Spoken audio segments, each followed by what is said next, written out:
Candide Azanaï, de par une conférence de presse qu'il a donnée ce 27 juin 2019 au siège national du parti Restaurer l'espoir, a décortiqué les événements de la crise sociopolitique que traverse le Bénin. D'après l'homme politique, l'ancien président de la République Dr Boni devrait porter plainte pour être retenu en résidence surveillée.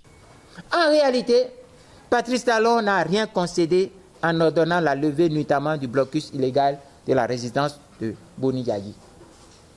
Comprenez très bien, ne soyez pas des gens qui vont tomber dans le piège de Patrice Talon. Les sièges qu'il a placés là, il les a placés légalement ou illégalement. Tu poses un acte illégal et tu prends l'acte illégal, sa suppression comme une magnanimité. En quoi tu es magnanime lorsque tu poses un acte illégal et que tu enlèves l'acte illégal? Il doit être puni. Il doit porter plainte contre lui. Pour les 50 jours et plus de privation de sa liberté. Parce que personne n'a le droit de séquestrer l'autre. La séquestration est punie par le code pénal.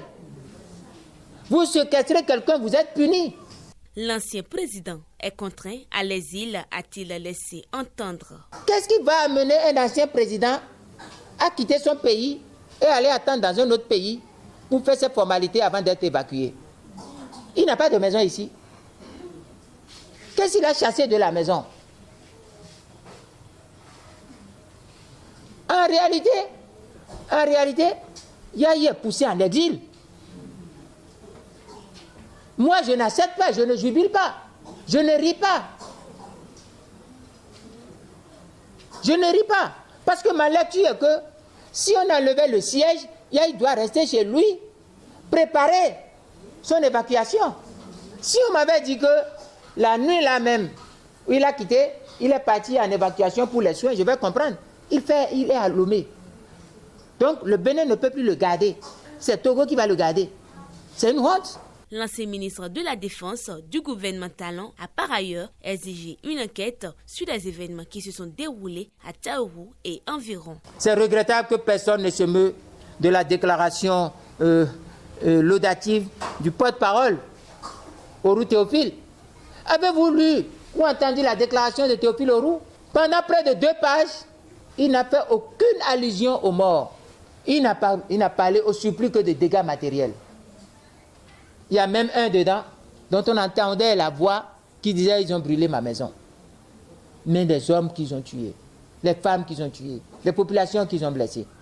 Personne ne se met de cela. Et ce qui est encore regrettable, personne ne veut dénoncer le silence de cette déclaration sur les pertes en vie humaine. Et puis, personne ne veut se mouvoir devant les déclarations du ministère de l'Intérieur qui parle d'assaillants tués sans donner le nombre ni les contextes dans lesquels ces assaillants sont tués. Mais qui parle aussi d'une 50aine de soldats béninois blessés, dont 10 graves, sans expliquer les conditions. On ne peut pas faire l'amnésie, on ne peut pas faire le silence sur les morts. Chaque mort compte.